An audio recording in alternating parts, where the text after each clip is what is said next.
Comenzaremos con nuestra armadura. La armadura es para mí, de todos modos, y espero que así sea para cada uno de ustedes, la Biblia. La Sagrada Escritura es para nosotros como la torre de David, edificada para armería.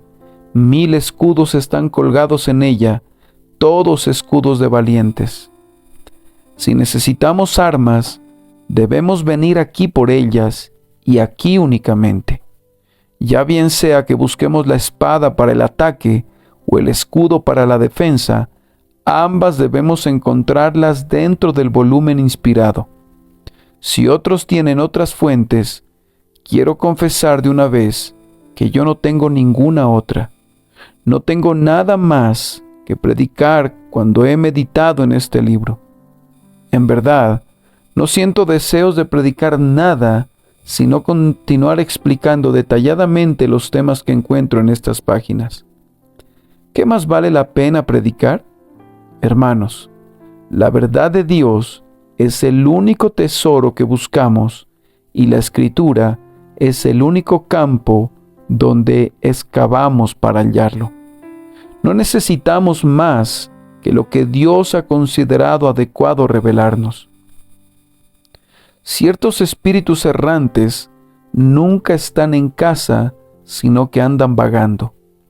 Andan ansiosos en busca de algo que nunca encontrarán, ni aún arriba en el cielo, ni debajo de la tierra, ni en las aguas debajo de la tierra, por lo menos mientras se mantengan cuerdos.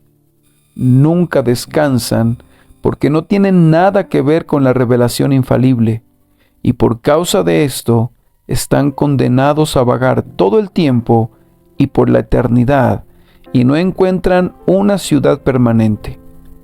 Por el momento, resplandecen como si estuvieran satisfechos con su último juguete, pero en pocos meses es para ellos como un pasatiempo destrozar todas las ideas que anteriormente habían preparado con cuidado y ostentado con placer. Escalan una montaña solo para bajar de nuevo. En efecto, ellos dicen que la búsqueda de la verdad es mejor que la verdad misma. Prefieren pescar que comer un buen pescado. Que bien pudieran tener razón, ya que sus pescados son muy pequeños y llenos de espinas. Estos hombres son tan expertos en destruir sus propias teorías como lo pueden ser ciertos mendigos y harapientos en destrozar sus propias ropas. Comienzan siempre de nuevo un sinnúmero de veces. Siempre andan excavando en los fundamentos de su casa.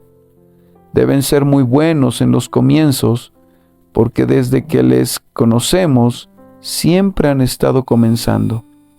Son como estas hierbas secas, agitadas por un torbellino, o como el mar embravecido que no descansa, cuyas olas lanzan lodo y suciedad. Aunque su nube no es aquella nube que presagió la presencia divina, sin embargo, siempre se están moviendo delante de ellos, y apenas sus tiendas son erigidas cuando ya tienen que arrancarlas de nuevo. Inclusive, estos hombres no buscan ni seguridad. El cielo de ellos permanece rechazando toda verdad inconmovible, y siguiendo el rastro de cada fuego fatuo, siempre están aprendiendo, pero nunca llegan al conocimiento de la verdad. En cuanto a nosotros, lanzamos el ancla en el puerto de la palabra de Dios. Aquí está nuestra paz, nuestra fuerza, nuestra vida, nuestro motivo, nuestra esperanza, nuestra felicidad. La palabra de Dios es nuestra resolución terminante y definitiva. Aquí la tenemos. Nuestro entendimiento grita, la he encontrado. Nuestra conciencia afirma que aquí está la verdad y nuestro corazón halla aquí la base sobre la cual se apoyan todos sus afectos y por lo tanto descansamos satisfechos. Si la revelación de Dios no fuera suficiente para nuestra fe, ¿qué pudiéramos añadirle? ¿Quién puede responder a esta pregunta? ¿Qué podría proponer agregar cualquier hombre a la palabra de Dios? Solo un vistazo a vuelo de pájaro nos guiaría a examinar con burla las palabras más atractivas de los hombres si fueran propuestas para ser añadidas a la palabra de Dios. El tejido no sería de una pieza. ¿Añadirían trapos a las vestiduras reales? ¿Acumularían la suciedad de las calles en la tesorería de un rey? ¿Ensamblarías los guijarros de la orilla del mar a los diamantes de Golconda? Ninguna otra cosa está delante de nosotros sino la palabra de Dios para confiar en ella y predicar que la vida de los hombres nos parece completamente absurda. Por eso confrontamos una generación de hombres que siempre andan buscando un nuevo poder motivador, un nuevo evangelio para sus iglesias. La sábana de sus camas no parece tener el largo suficiente y ansiosamente toman prestado 1 metro o 2 de robusta y áspera lana de los unitarios, los agnósticos e inclusive de los ateos. Bien, si hubiera una fuerza espiritual o un poder que nos lleve hacia el cielo más allá del que encontramos en este libro, pienso que no lo necesitamos, pues en verdad sería tan falso que estamos mejor sin él. Las Escrituras en su propia esfera son como Dios en el universo, todo suficiente. En ellas está revelada toda la luz y el poder que la mente humana necesita en las cosas espirituales. Oímos de otra fuerza motivadora más allá de la que encontramos en las Escrituras, pero consideramos tal fuerza una pretenciosa inexistencia. Un tren se encuentra fuera de los rieles, incapaz de funcionar. Ha llegado un equipo de mecánicos. Han traído locomotoras para quitar los impedimentos. Al principio, nada se mueve. No hay avance. La fuerza de la locomotora no es suficiente. ¡Atiendan! Un muchachito tiene la solución. Gritó: Padre, si ellos no tienen suficiente fuerza, yo les prestaré mi caballito de palo para ayudarles. Últimamente, hemos recibido un considerable número de ofertas de caballitos de palo. No han logrado nada que yo pueda ver, pero prometieron entretenimiento. Me temo que sus efectos han sido más para mal que para bien. Han llevado a la gente a la burla, los han sacado de la verdadera adoración, para lo cual se congregaban con gozo. Los nuevos juguetes han sido exhibidos y la gente, después de probarlos un poquito, se han mudado a otras tiendas de juguetes. Estas nuevas y atractivas vanidades no han logrado nada bueno para este mundo y nunca lo lograrán. La palabra de Dios es enteramente suficiente para motivar y bendecir las almas de los hombres a través de todo el tiempo, pero las innovaciones muy pronto fracasan. Claro que sí, grita alguien. Tenemos que agregarle nuestros propios pensamientos. Mi hermano, piense todo lo que quiera, pero los pensamientos de Dios son mejores que los suyos. Usted puede derramar excelentes pensamientos, tanto como los árboles dejan caer sus hojas en invierno, pero hay uno que conoce tus pensamientos mucho mejor que tú mismo, y los tiene en poco. ¿No está escrito? El Señor conoce los pensamientos de los hombres, que son vanidad. Salmos 94:11. Comparar nuestros pensamientos con los grandiosos pensamientos de Dios sería un absurdo tremendo. ¿Prenderías una vela para que el sol se viera? ¿Tu finitud para rellenar toda la eternidad? Es mejor estar en silencio delante del Señor que soñar en añadirle algo a lo que Él ya ha hablado. La palabra de Dios es para las concepciones de los hombres como lo es un jardín para el desierto. Manténganse dentro de los marcos de este libro y estará en la tierra que fluye leche y miel. ¿Por qué intentar añadirle arenas del desierto? Procura no quitar nada que esté en el volumen perfecto. Si lo encuentras ahí, déjalo ahí donde está, y que sea tuyo para predicarlo de acuerdo con lo que corresponde a tu medida de fe.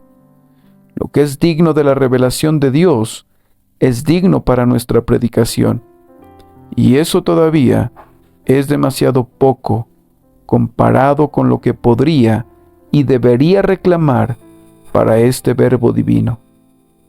De toda palabra que sale de la boca de Dios, vivirá el hombre. Toda palabra de Dios es pura. Él es un escudo para los que en Él confían. Dejemos que cada verdad revelada produzca el fruto en su propio tiempo. No vayan a ningún otro lugar para encontrar un tema. Con tal infinidad delante de ustedes, no es necesario que lo hagan. Con tan gloriosa verdad para predicar, sería excesivamente dañino y malvado si van a otro lugar. Ya hemos experimentado la adaptación de toda esta provisión a nuestra guerra. Hemos probado que las armas de nuestra armadura son las mejores de todas. Algunos de ustedes, hermanos más jóvenes, hasta ahora han probado solamente un poquito de las Escrituras, pero otros de nosotros, que nos estamos poniendo canosos, podemos asegurarles que hemos probado la palabra. Como la plata es probada en un horno de tierra y ha resistido la misma prueba, aún hasta 70 veces 7, la sagrada palabra ha resistido más a las críticas que las mejores formas de filosofía o ciencia, y ha sobrevivido a cada agresión. Como un teólogo que aún vive ha dicho: después que todos sus actuales acérrimos enemigos hayan fallecido, sus sermones funerales serán sacados de este libro, sin omitir ni un verso, desde la primera página de Génesis hasta la última en Apocalipsis. Algunos de nosotros hemos vivido por muchos años a prueba, en conflictos diarios, permanentemente poniéndonos a prueba, y la palabra de Dios, y honestamente podemos darles esta seguridad, que está dotada de toda la calidad requerida para cada acontecimiento. Después de usar esta espada contra las corazas y escudos de bronce, no hallaremos ninguna melladura en sus filos. No se rompe ni pierde su filo. Al mismo diablo partiría en dos de arriba abajo y en ninguna manera sería dañada. Hoy tenemos exactamente la misma poderosa palabra de Dios que estuvo en las manos del Señor Jesús. ¿Cómo nos fortalece cuando tenemos en cuenta las muchas almas que hemos alcanzado por medio de la espada del Espíritu? Algunos de ustedes han conocido o han oído tales cosas como conversiones forjadas por alguna otra doctrina aparte de la que encontramos en la palabra. Me gustaría tener un catálogo de las conversiones forjadas por la moderna teología. Me suscribiría para obtener una copia de tal obra. No voy a decir qué haría con la copia una vez que la haya leído, pero por lo menos habré incrementado su venta, por lo menos en una copia, solo para ver que la teología progresiva pretende haber hecho. Conversiones a través de la llamada restitución universal, conversiones por medio de doctrinas de dudosa inspiración, conversiones al amor de Dios y a la fe en Cristo por oír que la muerte del Salvador fue solo la consumación de un gran ejemplo, pero no un sacrificio sustitutorio. conversiones por un evangelio del cual todo el evangelio ha sido desaparecido. Ellos dicen, los milagros nunca cesarán, pero tales milagros nunca empezarán. Dejémosle que expliquen los cambios de corazones forjados de esa manera, y que nos den la oportunidad de probarlos, y entonces quizás podríamos considerar si vale la pena abandonar la palabra que hemos probado por siglos, y para algunos de los que estamos aquí, en muchos miles de casos, y en todos, ha sido eficaz para la salvación. Sabemos por qué menosprecian las conversiones. Estas son uvas a las que las zorras no alcanzaban, y por tanto les son amargas. Como creemos en el nuevo nacimiento y esperamos verlo en miles de casos, debemos aferrarnos a la palabra de verdad, por medio de la cual el Espíritu efectúa la regeneración hasta que encontremos una mejor. Ninguna como ella. Dámela. Este es nuestro veredicto en este momento. Cuán frecuentemente hemos visto la palabra siendo poderosa para la consolidación. Es, como un hermano expresó en una oración, un asunto difícil tratar con corazones rotos. Qué tonto me he sentido cuando he tratado de liberar a un cautivo del castillo del gigante desesperación. Qué difícil es engendrar esperanza en un desanimado. Cómo he tratado de atrapar mi presa usando todas las artimañas que conozco, pero casi al atraparla ya ha cavado otra guarida. La he sacado de la guarida 20 veces y siempre he tenido que comenzar de nuevo. El pecador convicto se vale de todos los argumentos para demostrar que no puede ser salvado. Las invenciones para la desesperación son tantas como para la autoconfianza. No puede entrar luz en el oscuro sótano de la duda, excepto a través de la ventana de la palabra de Dios. Dentro de la Escritura hay un bálsamo para cada llaga, un alivio para cada dolor. Oh, qué maravilloso poder hay en la Escritura para crear sentimientos de esperanza en el interior de un pecho lleno de desesperación y traer luz eterna dentro de la espesa tiniebla producida por la oscuridad de la noche en lo más profundo del alma. Frecuentemente hemos probado la palabra del Señor como la copa de consolación, y nunca ha fallado para animar al desanimado. Sabemos lo que decimos, pues hemos sido testigos de las bendiciones. Las escrituras de la verdad, aplicadas por el Espíritu Santo, han traído paz y gozo a aquellos quienes han estado en las tinieblas y en el valle de sombra de muerte. También hemos observado la excelencia de la palabra en la edificación de los creyentes y en la producción de justicia, santidad y frutos. En estos días, siempre se nos está hablando del lado ético del Evangelio. Me compadezco de quienes creen que eso es una novedad. ¿No lo habían descubierto antes? Siempre hemos estado tratando con el lado ético del Evangelio. En realidad, lo consideramos ético en su totalidad. No hay ninguna verdadera doctrina que no haya sido fructífera en buenas obras. Payson sabiamente dijo, si hay un hecho, una doctrina o una promesa en la Biblia que no haya producido ningún efecto práctico sobre tu carácter o sobre tu conducta, puedes estar seguro que no crees en ella realmente. Toda doctrina bíblica tiene su propósito práctico y su resultado práctico. Y lo que tenemos que decir, no como un asunto de descubrimiento, sino como un asunto de evidente sentido común, es esto, que si hemos tenido menos frutos de los que deseábamos del árbol, sospechamos que no habrá absolutamente ningún fruto cuando el árbol ya no esté. y sus raíces hayan sido desenterradas. La mismísima raíz de santidad yace en el Evangelio de nuestro Señor Jesucristo, y si es removida con el propósito de obtener mayor fructificación, se habrá cometido la más pasmosa locura.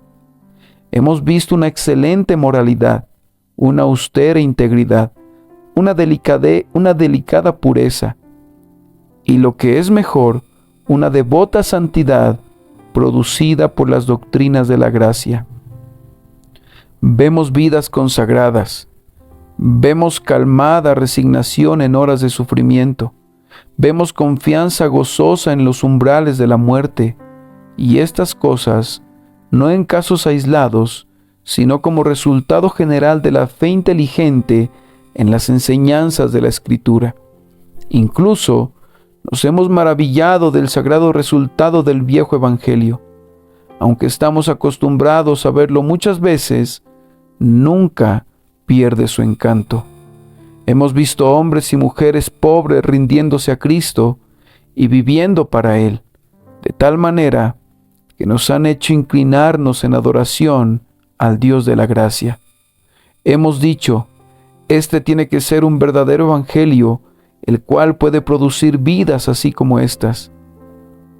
Si no hemos hablado tanto sobre la ética como algunos lo han hecho, recordamos un viejo refrán popular: vaya a tal lugar para oír hablar de buenas obras, pero vaya a otro lugar para verlas. Mucho hablar, poco obrar. Mucha publicidad, pero poca mercancía.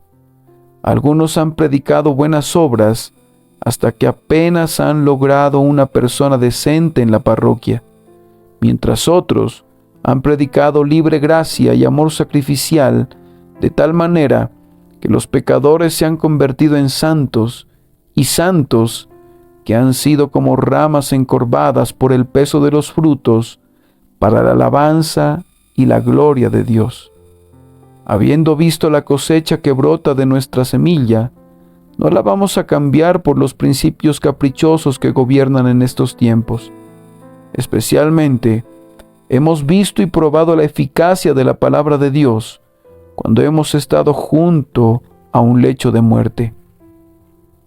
Yo estuve hace unos días junto a uno de nuestros ancianos, quien estaba al borde de la muerte, y conversar con él fue como el cielo en la tierra. Nunca vi tantísimo gozo en una boda como lo vi en ese cuarto. Él esperaba estar pronto con Jesús y estaba lleno de gozo por causa de esa perspectiva. Decía: yo no tengo ninguna duda, ni una sombra, ningún problema, ninguna necesidad. Es más, no tengo ningún deseo. La doctrina que han enseñado me ha servido para aprender a vivir y ahora me sirve para aprender a morir. Estoy descansando sobre la preciosa sangre de Cristo y ella es un fundamento firme. Después añadió: cuán tontas veo ahora todas aquellas cartas contra el Evangelio. He leído algunas de ellas y he notado el ataque contra la vieja fe, pero las veo tremendamente absurdas ahora que estoy a punto de pasar a la eternidad. ¿Qué podría la nueva doctrina hacer por mí ahora? Salí muy fortalecido y gozoso de esta conversación por el testimonio de aquel buen hombre, y mucho más me sentí personalmente confortado porque fue la palabra que yo mismo constantemente había predicado la que había sido de tal bendición para mi amigo.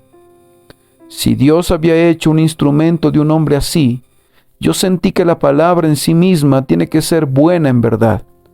Nunca estoy tan feliz en medio de todas las fiestas y celebraciones juveniles como el día en que oigo el testimonio de alguien que está en el umbral de la muerte y está descansando en el eterno evangelio de la gracia de Dios. El último punto, como hemos visto en la cama de muerte, es una prueba tan verdadera como inevitable. Prediquen lo que capacite a los hombres para enfrentar la muerte sin temor, y no predicarán nada que no sea el viejo evangelio. Hermanos, pongámonos todo lo que Dios nos ha suplicado o nos ha suplido en la armadura de la Escritura inspirada, porque cada arma en ella ha sido probada y experimentada de muchas maneras, y nunca nos ha faltado la protección adecuada para cada una de las partes de nuestro cuerpo. Además, nosotros debemos por siempre asirnos a la palabra de Dios, porque hemos tenido experiencia de su poder dentro de nosotros mismos. No ha pasado tanto tiempo como para haber olvidado cómo la palabra, como un martillo, quebrantó tu duro corazón y tu obstinada voluntad. Fue por la palabra de Dios que fuiste atraído a la cruz y vivificado por la expiación. La palabra insufla nueva vida en nosotros, y cuando por primera vez te das cuenta que eres un hijo de Dios, sientes el glorioso poder del Evangelio recibido por fe. El Espíritu Santo forja tu salvación por medio de las Santas Escrituras. Estoy seguro que si sigues el rastro de tu conversión, hallarás que partió de la Escritura, porque sólo ella es perfecta, que convierte el alma. Quien haya sido quien habló, o cualquiera que haya sido el libro en el cual leíste, no fue la palabra de los hombres, no fueron las reflexiones humanas sobre la palabra de Dios, sino la palabra misma, la cual te hizo conocer la salvación en el Señor Jesús. No fue ni el razonamiento humano, ni la fuerza de la elocuencia, ni el poder de la persuasión moral, sino la omnipotencia del Espíritu, aplicando la palabra misma, lo que te ha dado reposo, paz y gozo por medio de la fe. Nosotros mismos somos trofeos del poder de la espada del Espíritu. Él nos guía en triunfo en todo lugar, los voluntarios cautivos de su gracia. Que ningún hombre se asombre que nos mantengamos pegados a ella. ¿Cuántas veces desde la conversión del Espíritu Santo ha sido todo para ti? Seguramente has tenido momentos de recaídas, como supongo. ¿Acaso no has sido restaurado por el bálsamo precioso de la promesa del fiel? Un pasaje de la Escritura, anidado en un corazón débil, lo transforma rápidamente en acción poderosa. Los hombres hablan de aguas que vivifican el espíritu, vigorizan y fortalecen la constitución, pero la palabra de Dios ha sido más que eso para nosotros, mucho más de la cuenta. En medio de penetrantes y fuertes tentaciones, violentas y amargas pruebas, la palabra de Dios nos ha preservado. En medio del desánimo que diluye nuestra esperanza, desilusiones que hieren nuestros corazones, nos hemos hallado fortalecidos para obrar y resistir, porque la seguridad de ayuda que encontramos en nuestras Biblias nos ha dotado de una profunda e invencible energía. Hermanos, nosotros hemos tenido la experiencia de la altura que nos da la palabra de Dios, elevándonos hacia Dios y el cielo. Si permanecen estudiando libros contrarios al volumen inspirado, ¿no están conscientes de estar deslizándose hacia abajo? Conozco algunos para los que tales lecturas han sido como un vapor venenoso que los envuelve con el desánimo mortífero. Sí, y puedo añadir que prescindir de tu lectura diaria de la Biblia para estudiar aún libros buenos traerá rápidamente un descenso consciente del alma. ¿No te ha sucedido que aún libros refinados te han parecido simples llanuras para examinar en lugar de cimas a las cuales aspirar? Tú has subido a sus niveles desde hace tiempo y no puedes subir más leyéndolos. Es vano invertir tiempo dedicado a ellos. ¿Alguna vez te pasó eso con el libro de Dios? ¿Alguna vez te elevaste por encima de su más simple enseñanza y sentiste que ésta tendía a empujarte hacia abajo? Nunca. Según tu mente se satura con la Santa Escritura, te haces consciente de ser elevado y llevado tan alto como sobre las alas de águila. Nunca habrás leído un pasaje de la Biblia solamente sin sentir que has sido traído cerca de Dios. Digo solamente porque cuando lo lees acompañado de comentarios, existe el peligro que tales rancios comentarios sean moscas en el perfume del perfumista. El estudio de la Biblia en oración no es solamente un medio de instrucción, sino un acto de devoción, donde repetidamente se ejercita el poder transformador de la gracia, transformándonos a la imagen de Él, de quien la palabra es un espejo. ¿Existe alguna otra cosa después de todo como la palabra de Dios cuando sus libros abiertos se encuentran corazones abiertos? Cuando leo la vida de ciertos hombres como Baxter, Brainerd, McChain y muchos otros, ¿por qué me siento como uno que se ha bañado en un arroyo refrescante después de un largo viaje por un país tenebroso, el cual lo ha dejado polvoriento y angustiado? Y este resultado viene del hecho de que tales hombres personificaron la Escritura en sus vidas y la ilustraron en la práctica. El lavamiento del agua por la palabra es lo que ellos recibieron y es lo que nosotros necesitamos. Debemos tomarla donde ellos la encontraron. Ver los efectos de la verdad de Dios en la vida de hombres santos es una confirmación a la fe y un estímulo a la santidad. Otras influencias no nos ayudan a tales sublimes ideales de consagración. Si lees los libros babilónicos, captarás su extraño espíritu, el cual te apartará del Señor tu Dios. También puedes recibir mucho daño de teólogos en los cuales hay mucha presunción del dialecto de Jerusalén, pero su hablar es como el de Asdod. Estos confundirían tu mente y corromperán tu fe. Puede suceder que un libro, el cual está por encima de toda excelencia, que no tiene contaminación, pueda hacerte más daño que uno completamente malo.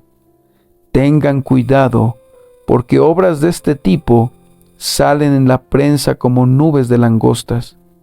Difícilmente puedas encontrar en estos días un libro que esté limpio de la levadura moderna, de la cual la menor partícula fermenta hasta que causa el más grande daño. En el leer libros del nuevo orden, aunque no aparezca palpablemente la falsedad, estate consciente de las torceduras a las que te expones y al hundimiento en el tono de tu espíritu. Por tanto, estate en guardia. Pero con tu Biblia puedes sentirte siempre a gusto. Allí cada suspiro, cada sección trae vida y salud. Si te mantienes cerca del libro inspirado, puedes evitar los daños, o mejor dicho, estás junto a la fuente principal de todo bien moral y espiritual. Es un alimento apropiado para los hombres de Dios. Es el pan que nutre la vida más alta.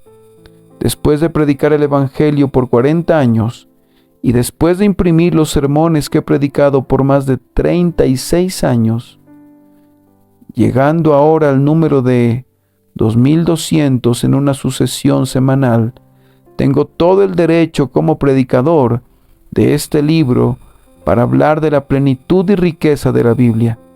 Hermanos, es inagotable. No hay duda de la frescura que brota si nos mantenemos cerca del texto del volumen sagrado. No puede haber dificultad al encontrar temas totalmente diferentes de aquellos que hemos tratado antes. La variedad es tan infinita como la plenitud.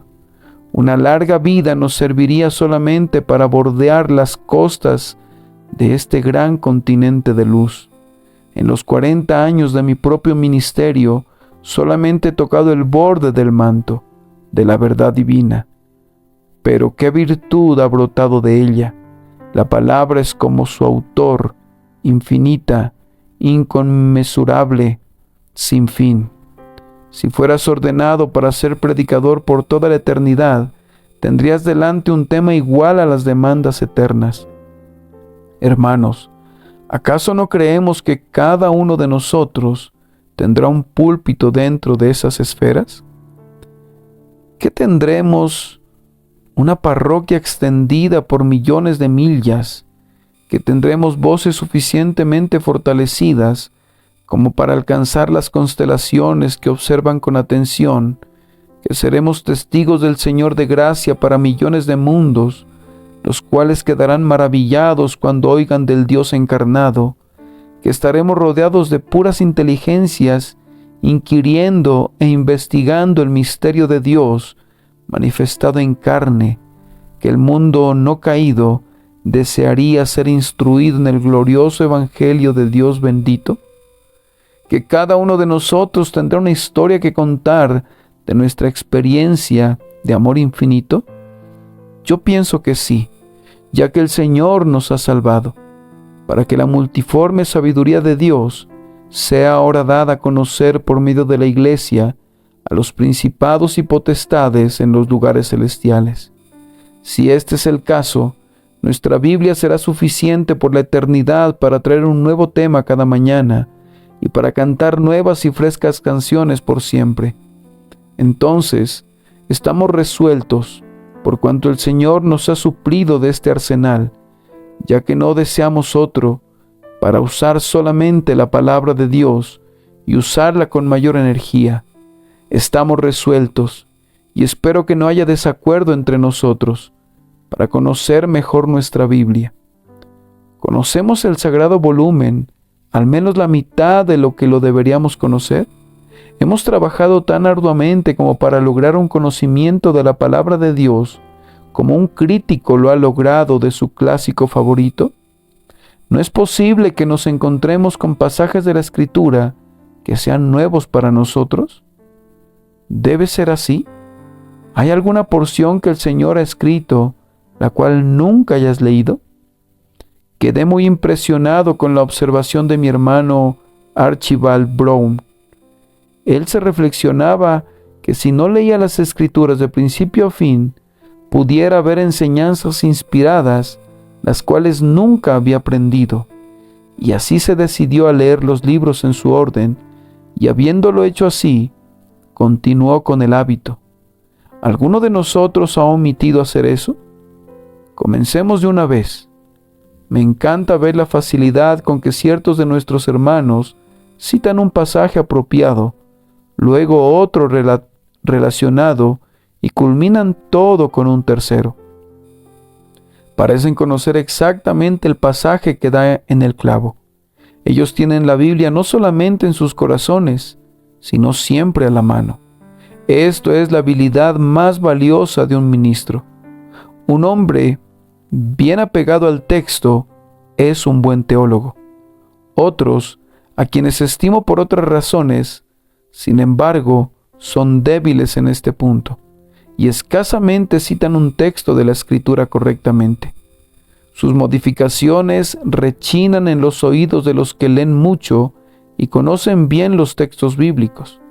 Tristemente, es común entre los ministros que se añada o subtraiga una palabra del pasaje o se menosprecie, en cierto sentido, el lenguaje de los preceptos.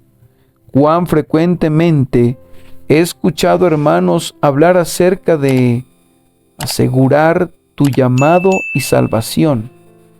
Con mucha probabilidad, ellos difícilmente disfrutan como nosotros la palabra bíblica elección, y por lo tanto, para decirlo mejor, en algunos casos la niegan. Nuestra reverencia por el gran autor de la Escritura debe prohibir todo ataque contra sus palabras. Ningún cambio en la Escritura puede de ninguna manera mejorarla. Los creyentes en la inspiración verbal deben estudiar cuidadosamente para ser verbalmente correctos. Los señores que ven errores en la Escritura pueden creerse ellos mismos competentes para enmendar el lenguaje del Señor de los ejércitos, pero nosotros, quienes creemos a Dios y que aceptamos cada palabra que Él usa, no debemos hacer tan presuntuoso intento. Citemos las palabras tal como están en la mejor traducción posible, y aún será mejor si consideramos el idioma original. Así pudiéramos decir si nuestra versión falla en su sentido. ¿Cuántos daños encuentran sus causas en cambios accidentales de la palabra? Bienaventurados son los que están en conformidad con las divinas enseñanzas y reciben sus significados verdaderos tal como se los enseña el Espíritu Santo. Oh, que podamos conocer el espíritu de la Santa Escritura minuciosamente, bebérnosla hasta que estemos saturados con ella. Esta bendición es la que estamos decididos a obtener. Por la gracia de Dios, nos proponemos creer en la palabra de Dios más intensamente. Hay creer y creer. Tú crees en todos tus hermanos congregados aquí, pero en algunos de ellos, tienes una confianza consciente y práctica, ya que en tus horas difíciles, ellos han estado contigo para ayudarte y ha sido probado que son hermanos nacidos para estar presentes en las adversidades. Tú confías en ellos con absoluta confianza porque personalmente los has probado. Tu fe era fe antes, pero ahora es más fuerte, más firme, es una fe más arraigada. Cree en la palabra hasta el cabo, cree en ella de punta a punta, cree en ella absolutamente, cree en ella con toda la fuerza de tu ser. Permite que las verdades de la Escritura se conviertan en la influencia principal de tu vida, la principal fuerza operativa en tu vivir. Deja que las grandes transacciones de la historia del Evangelio sean para ti tan verdaderas y prácticas como cualquier hecho que te ocurre en tu círculo doméstico o en la calle. Permite que sean para ti como vívidas verdades, como tu propio cuerpo, con sus dolores y malestares. Nos habremos conectado con una vena de poder, la cual producirá en nosotros incontables tesoros de fuerza. De aquí que, para llegar a ser poderoso en las Escrituras, será llegar a ser poderoso por medio de Dios. Debemos estar también decididos a citar más la Sagrada Escritura. Los sermones deben estar llenos de la Biblia, endulzados, fortalecidos, santificados con la esencia bíblica. El tipo de sermones que la gente necesita oír debe estar desbordado de la Escritura. Si ellos no aman oírlos, entonces hay más razones para que debamos predicárselos. El Evangelio tiene la singular facultad de producir sabor por sí mismo. Los escuchadores de la Biblia, cuando escuchan de verdad, llegan a ser amadores de la Biblia. La mera unión de textos aislados no es una buena manera de hacer sermones, aunque algunos lo han hecho, y no dudo que Dios los ha bendecido, ya que lo hicieron lo mejor que pudieron. Es mucho mejor unir textos aislados que verter profusamente nuestras propias ideas en el sermón. Por lo menos si la palabra es citada, quedará algo para meditar y recordar. En el otro caso, puede que no quede nada en lo absoluto. Los textos de la Escritura, sin embargo, no tienen la necesidad que se les entrelace. Ellos pueden ser acoplados para dar contorno y bosquejar un discurso. Ellos serán la fuerza del sermón. Nuestras propias palabras son simples perdigones de papel comparados con el disparo de rifle de la palabra. La Escritura es la conclusión de todo asunto. No encontramos más argumentos después que encontramos escrito está. en gran manera termina el debate en los corazones y las conciencias de los oyentes cuando el Señor ha hablado. Esto dice el Señor. Es el fin de la discusión para la mente de los cristianos, y aún los impíos no pueden resistir la Escritura sin resistir al Espíritu que la escribió. Por eso, hablemos escrituralmente para poder hablar convincentemente. Estamos muy convencidos que no debemos predicar otra cosa que no sea la palabra de Dios.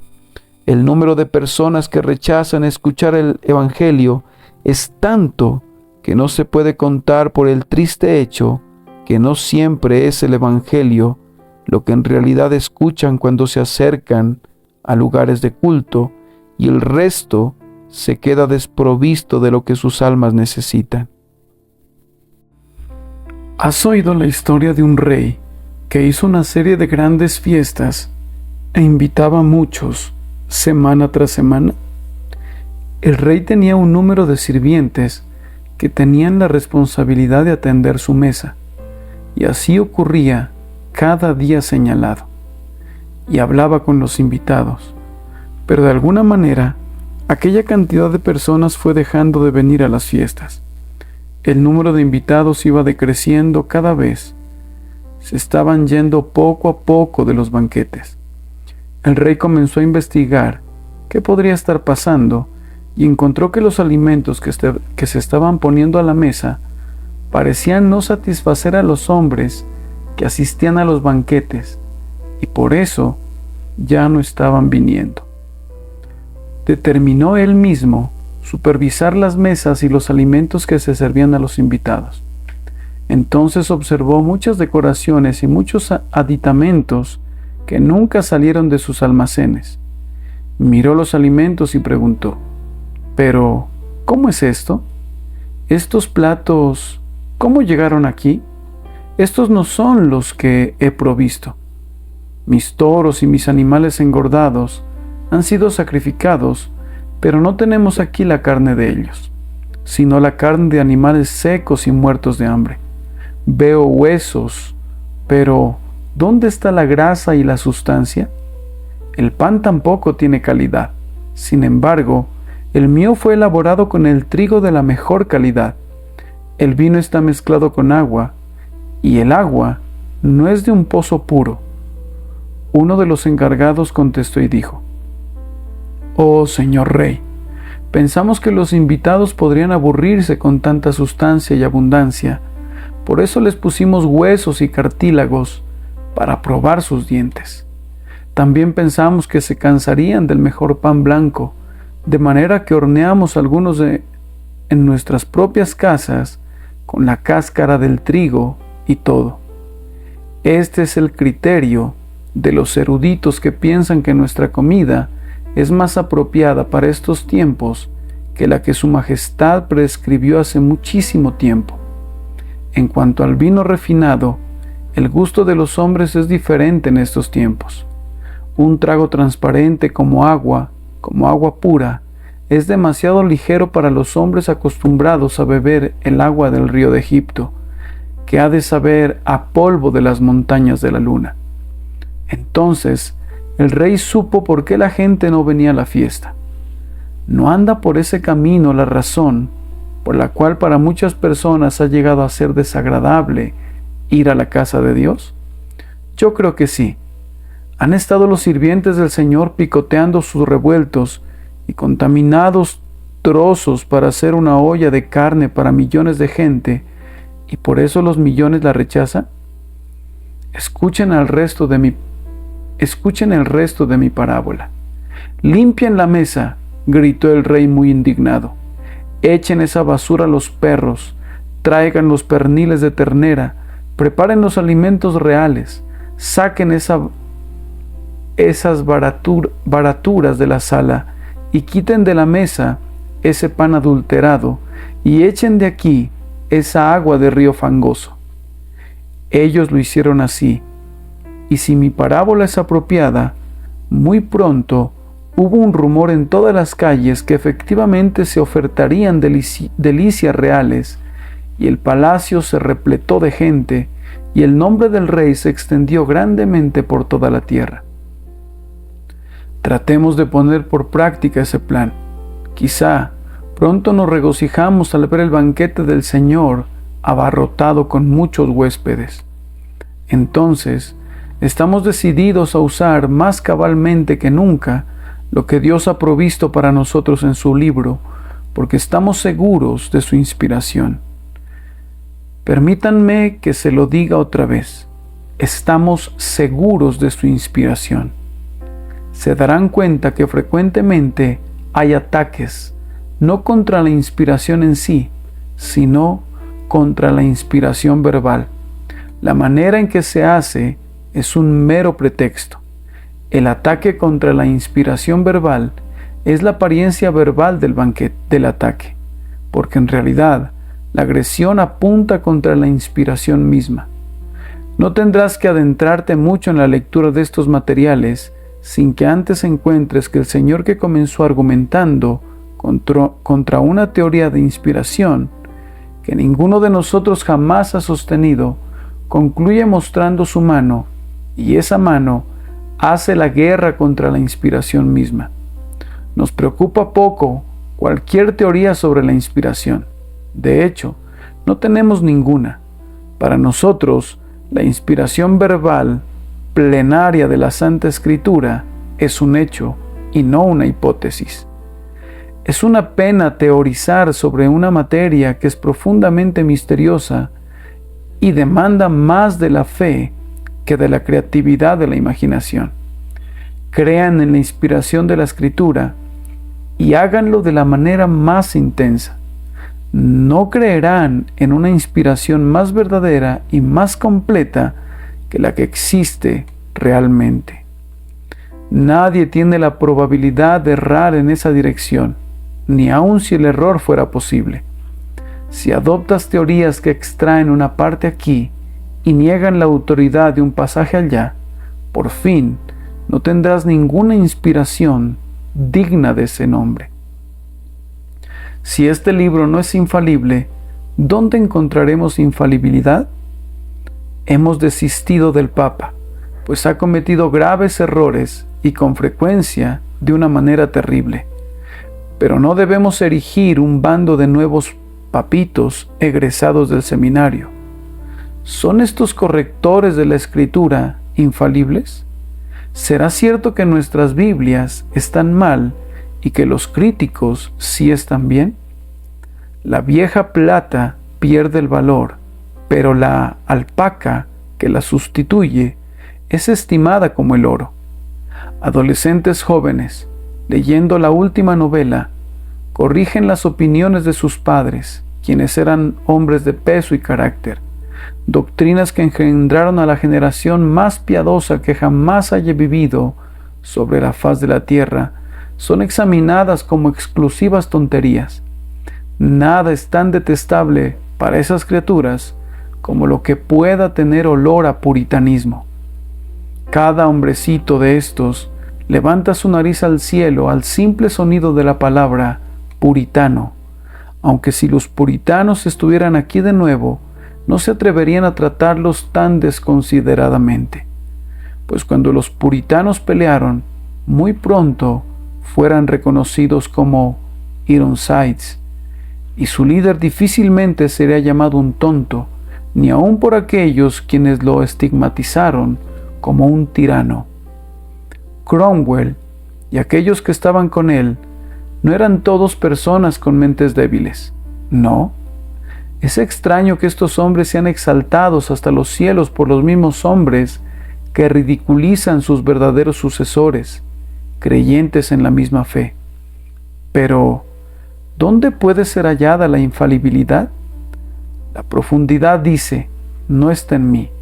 Entonces, aquellos que no tienen ninguna profundidad nos quieren hacer pensar que está en ellos, y si no, haciendo arreglos reiterados, creen que pueden dar con ella.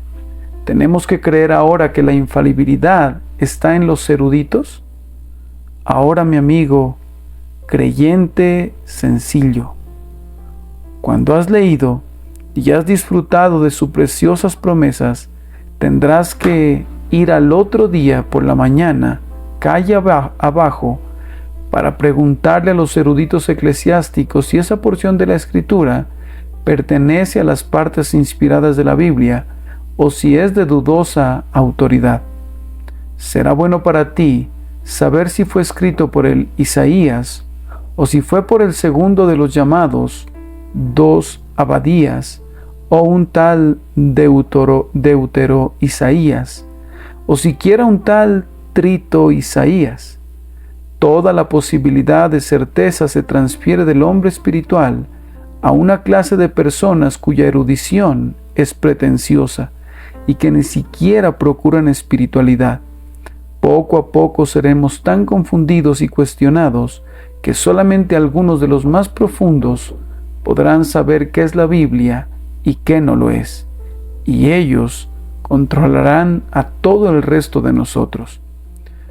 Yo no tengo más fe en su misericordia que en su veracidad.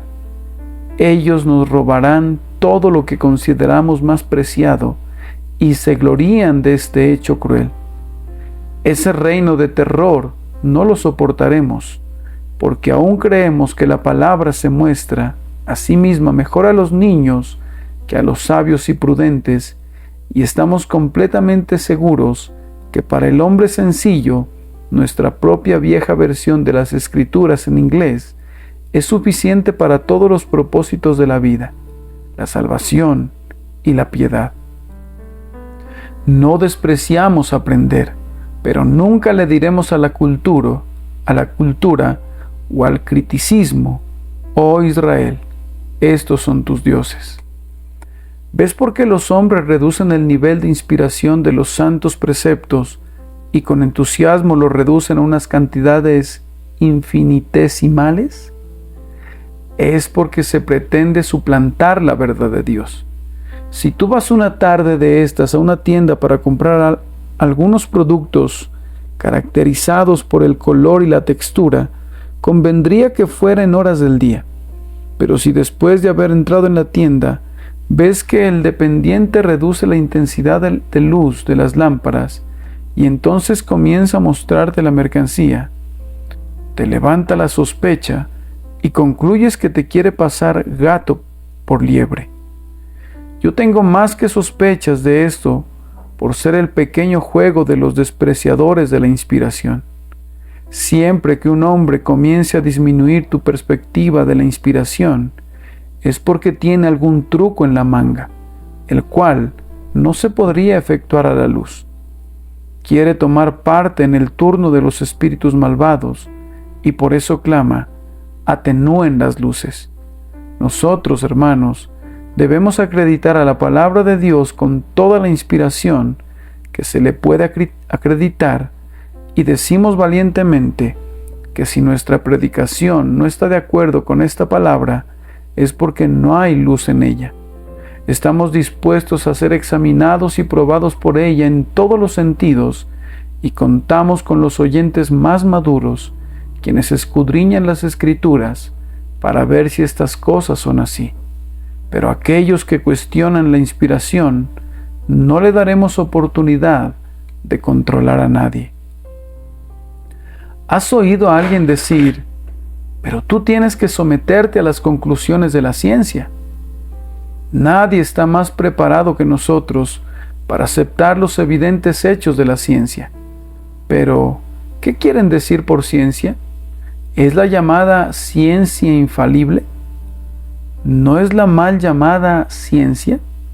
La historia de aquella ignorancia humana, la cual se llama filosofía, es exactamente idéntica a la historia de los tontos, excepto que deviene en su locura. Si otro Erasmo se levantara y escribiera la historia de la insensatez, tendría que dedicar varios capítulos a la filosofía y la ciencia, y esos capítulos serían más relevantes que cualquiera de los otros. No me atrevo a decir que generalmente los filósofos y los científicos son tontos, pero les diera libertad para hablar unos con otros y al final yo diría: señores, ustedes son menos elogiosos entre ustedes que lo que yo debía haber sido.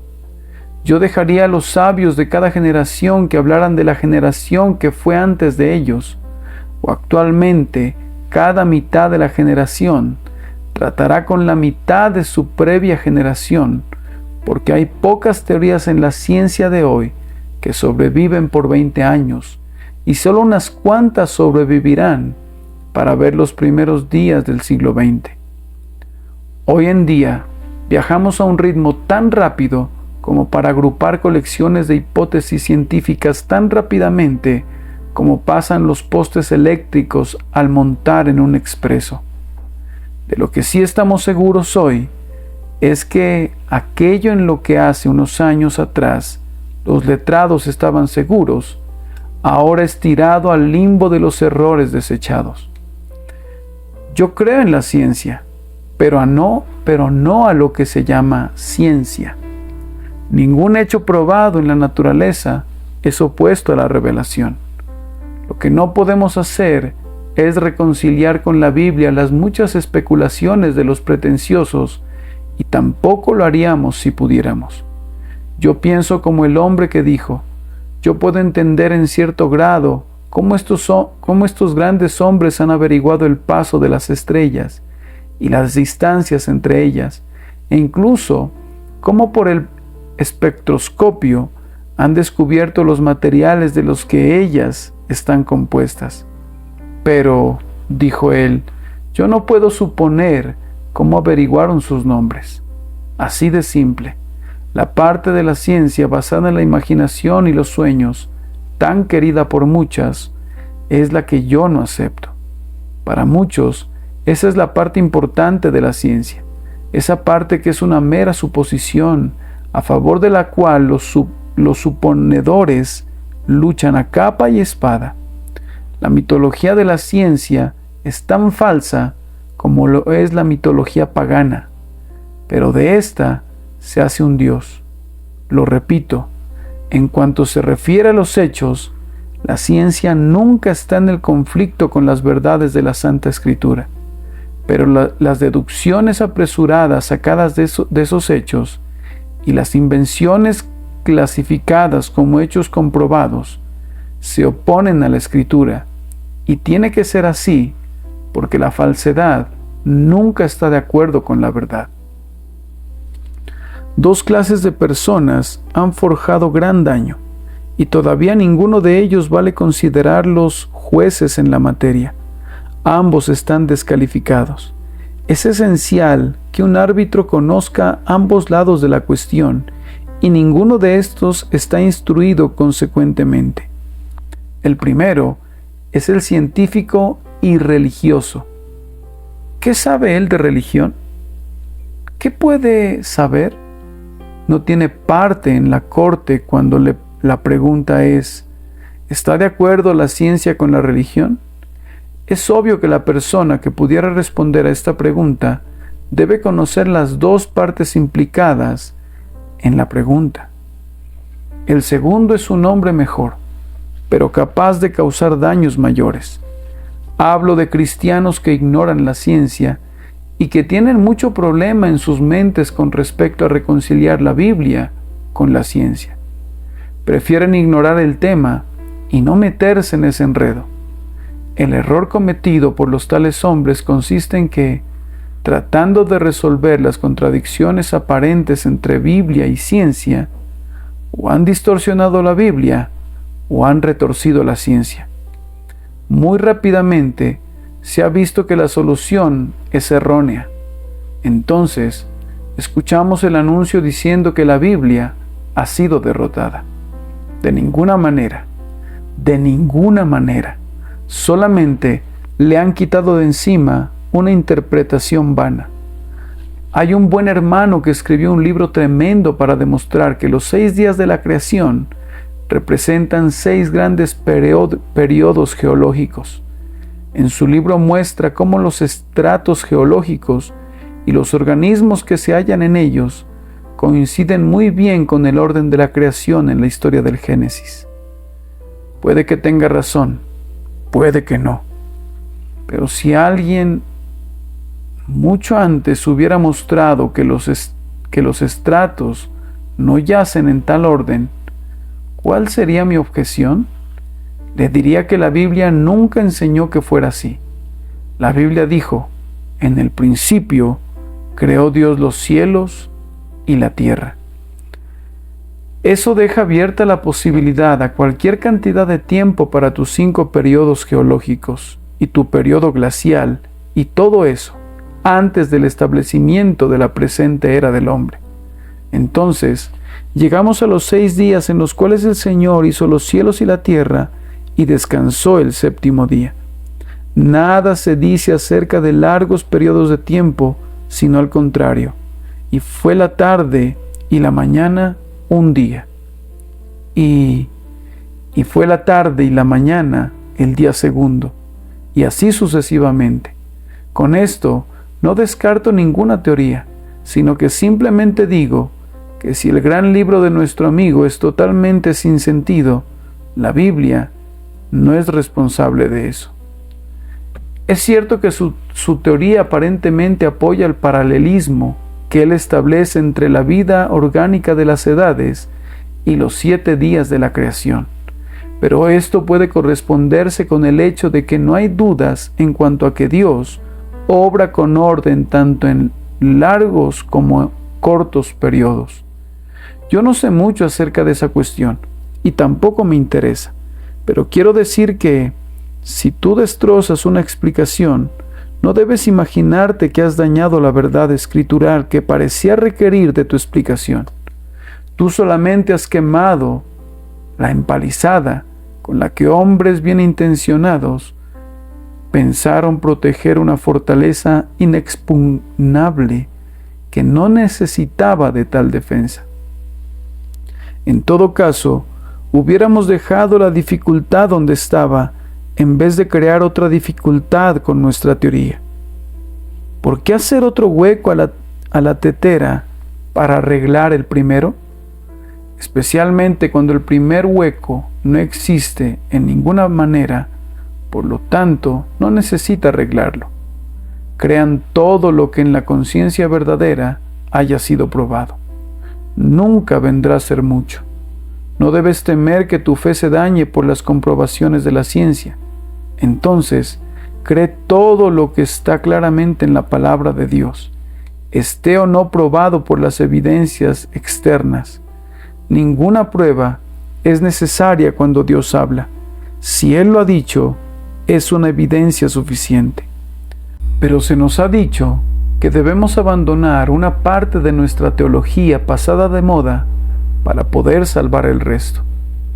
Vamos en un carruaje atravesando las estepas en Rusia.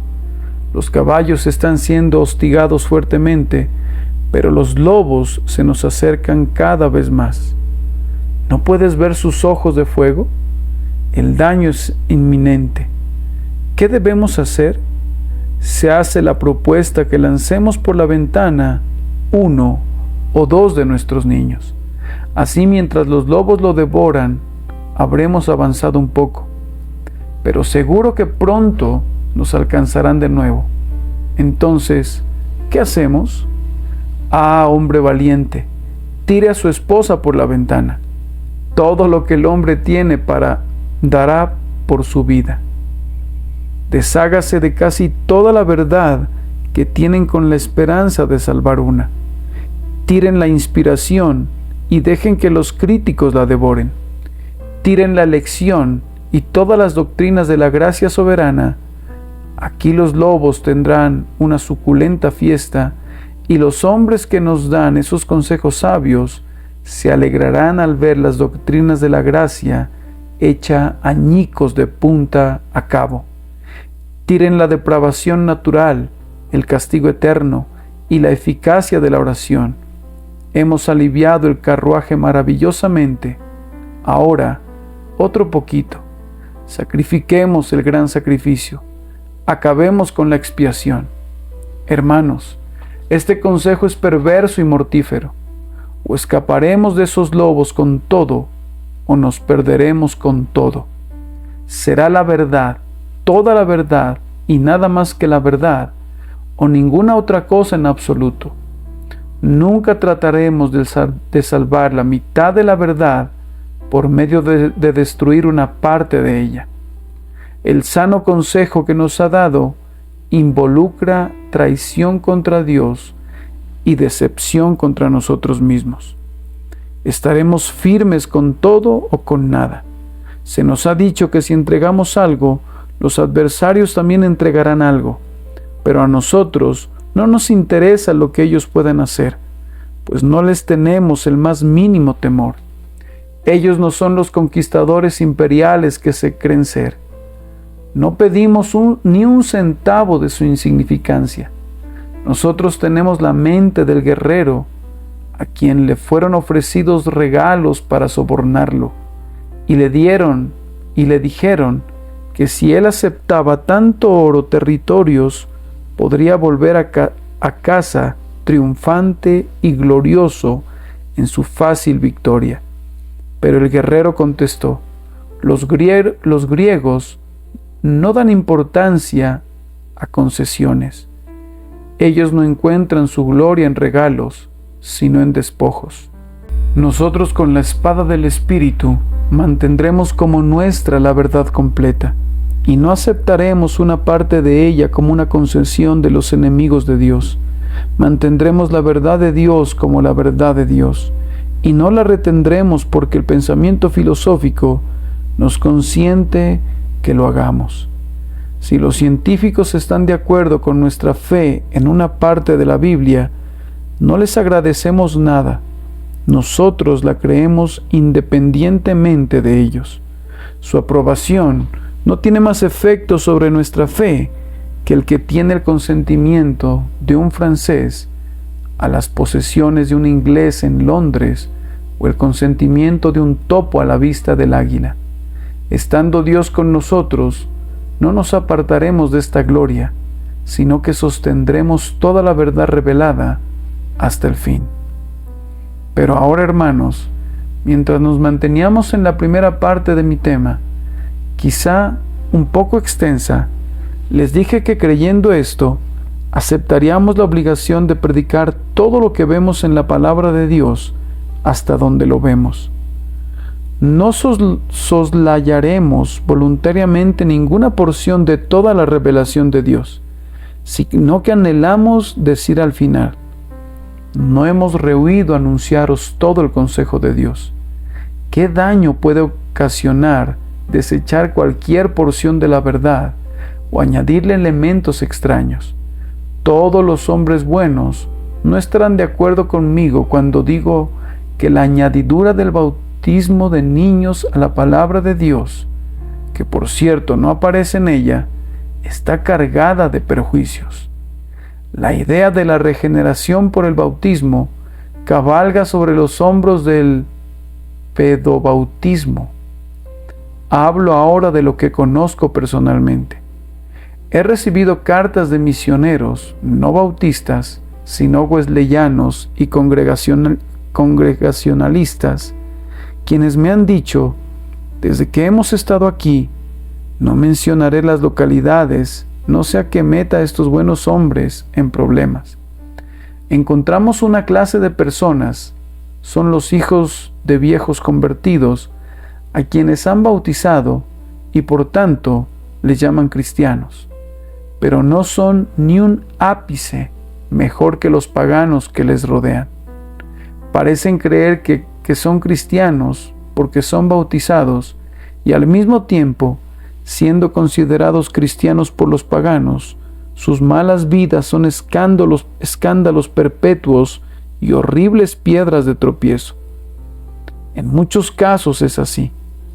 Solo uso este hecho como una ilustración, pero supón que haya cualquier otro error inventado o cualquier gran verdad abandonada, el mal brotará.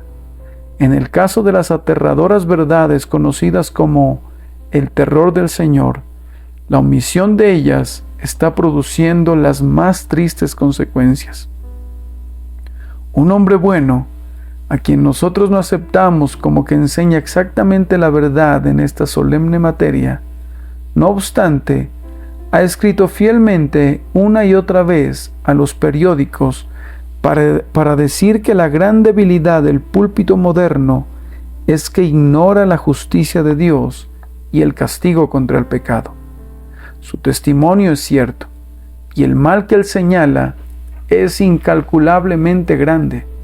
Tú no puedes omitir esa parte de la verdad, que es tan misteriosa y tan solemne, sin debilitar la fuerza de todas las otras verdades que prediques. Si soslayas la doctrina de la ira venidera, robas la gloria y la urgente necesidad de las doctrinas que involucran la salvación. Hermanos, no omitan nada. Sean lo suficientemente valientes para predicar la verdad, no agradable al gusto popular. El daño que nosotros podemos hacer agregando a o quitando de la palabra del Señor no debe suceder en nuestros propios días, pero si crece y madura en otra generación, nosotros seremos igualmente culpables. No tengo dudas que la omisión de ciertas verdades por parte de las iglesias al principio conllevó a serios errores después, mientras que ciertas adiciones en forma de ritos y ceremonias, las cuales parecían suficientemente inocentes para ellos, condujeron al ritualismo y más tarde a la gran apostasía del romanismo. Tengan mucho cuidado. No se alejen ni una pulgada a la derecha de la dirección de la Escritura, ni una pulgada a la izquierda.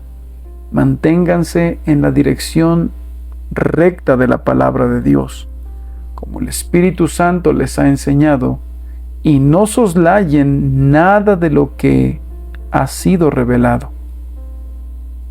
No sean tan atrevidos como para abolir las dos ordenanzas que el Señor Jesús ha ordenado. Aunque algunos se han aventurado en esa tremenda presunción, ni las exageren hasta convertirlas en inevitables canales de la gracia, como otros han hecho supersticiosamente. Sigan la revelación del Espíritu. Recuerden, ustedes tendrán que dar cuenta, y esa cuenta no será con gozo si han jugado en falso con la verdad de Dios.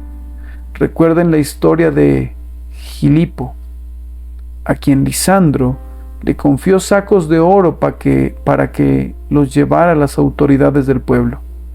Estos sacos estaban amarrados en sus bocas y sellados, y Filipo pensó que si perforaba los sacos por el fondo, podría extraer un poco de monedas y luego podía coser los sacos de nuevo.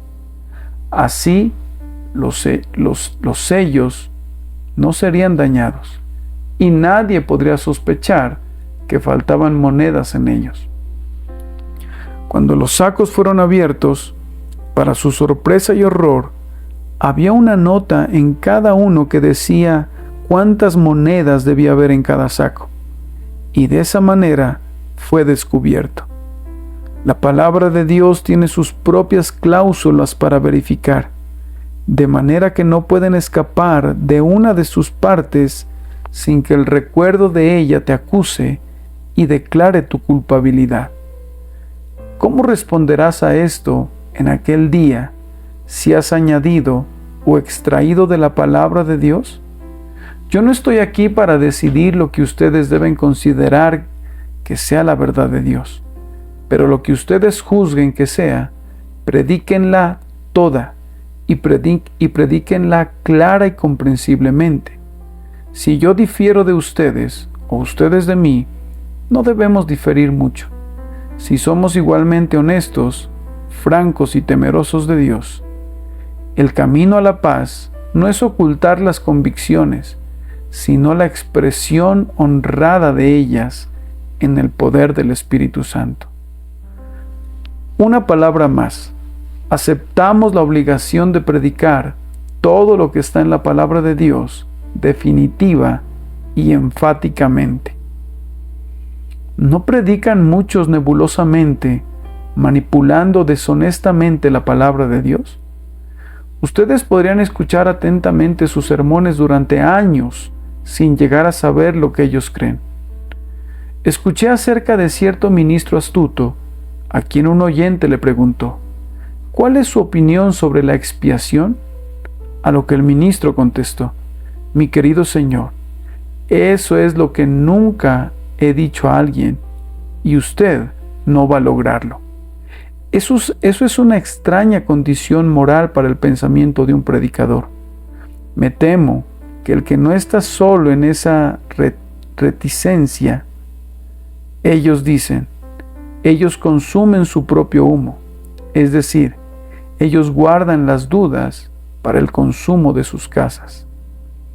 Muchos no se atreven a decir en el púlpito lo que dicen bajo el sello de la discreción en una reunión privada de predicadores. ¿Es esto honesto?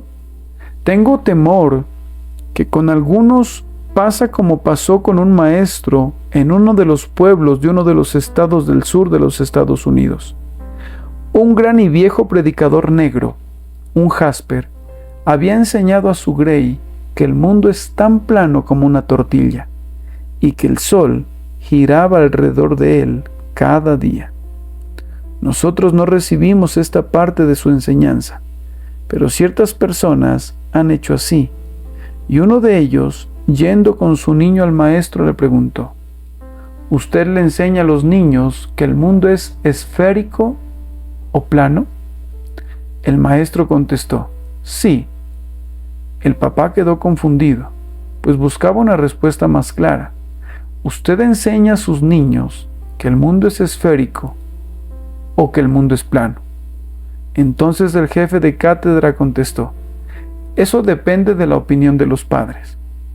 Sospecho que incluso en Gran Bretaña, en algunos pocos casos, una gran cantidad de la verdad predicada depende de la opinión del diácono principal o de los miembros más influyentes o de la juventud aristócrata en la congregación. Si es así, la falta es repulsiva. Pero si por eso o por cualquier otra causa enseñamos con ambigüedad, el resultado será muy injurioso. Me aventuro aquí a citar una historia, la cual oí de un amado hermano. Un mendigo se acercó a un pastor para sacarle dinero, a quien no le gustó mucho la apariencia del mendigo, y le dijo, no me interesa su caso, y no veo ninguna razón especial por la que usted se me haya acercado. El mendigo contestó, estoy seguro que usted me ayudaría si supiera cuán gran beneficio yo he recibido de su bendecido ministerio. ¿De qué se trata?, preguntó el pastor. Entonces el mendigo agregó, ¿Por qué, Señor? Cuando vine por primera vez a oírlo, no me importaba ni Dios ni el diablo, pero ahora, bajo su bendecido ministerio, he llegado a amarlos a los dos. ¡Qué maravilla! Si bajo la cambiante enseñanza de los hombres, las personas crecen en el amor tanto a la verdad como a la falsedad, la gente dirá, nos gusta esa forma de doctrina y también nos gusta la otra. El hecho es, les gustaría cualquier cosa solo si un engañador diestro lo expusiera persuasivamente delante de ellos. Ellos admiran a Moisés y Aarón, pero no dirían una palabra contra Janes y Jambres. Nosotros no nos uniremos a la confederación que parece apuntar a la habilidad intelectual. Debemos predicar el Evangelio de una forma tan clara que nuestros oyentes puedan decir de qué estamos predicando. Si la trompeta da un sonido incierto, ¿quién se preparará para la batalla? No confundan a sus audiencias con discursos dudosos. Bien, dijo uno, yo tuve una idea nueva el otro día. No le di mucho curso, sino que la lancé. Eso es lo mejor que se puede hacer con la mayoría de tus nuevas ideas. Lanzarlas por todos los medios, pero fíjense dónde están cuando lo hagan. No sea que la lancen desde el púlpito y golpeen a alguien infringiéndole una herida en su fe. Desháganse de sus fantasías Pero primero, aléjense en un bote, 1 milla mar adentro. Y una vez que hayan lanzado las precipitadas trivialidades, déjeselas a los peces. Hoy en día, tenemos alrededor de nosotros una clase de hombres que predican a Cristo y aún predican el Evangelio, pero también predican una gran cantidad de cosas que no son verdad y por tanto destruyen la parte buena de lo que hablaron y seducen a los hombres al error. Ellos se llamarían evangélicos, a pesar de ser de la escuela que es verdaderamente antievangélica. Fíjense bien en esos hombres. He escuchado que un zorro, cuando está acorralado por los perros de caza, pretenderá ser uno de ellos y corre dentro de la jauría. Eso es lo que intentan hacer ciertos hombres hoy.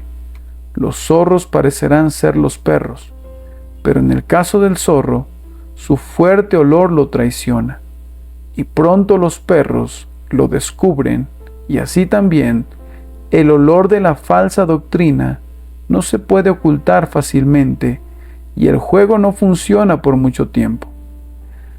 Hay ministros de quienes difícilmente podríamos decir si son perros o zorros, pero todos los hombres deben conocer nuestra cualidad, tanto como la vivamos, y no deben tener dudas en cuanto a lo que creemos y enseñamos. No debemos vacilar en hablar con las palabras más fuertes y claras que podamos encontrar, y con las frases más sencillas que podamos sostener como verdad fundamental.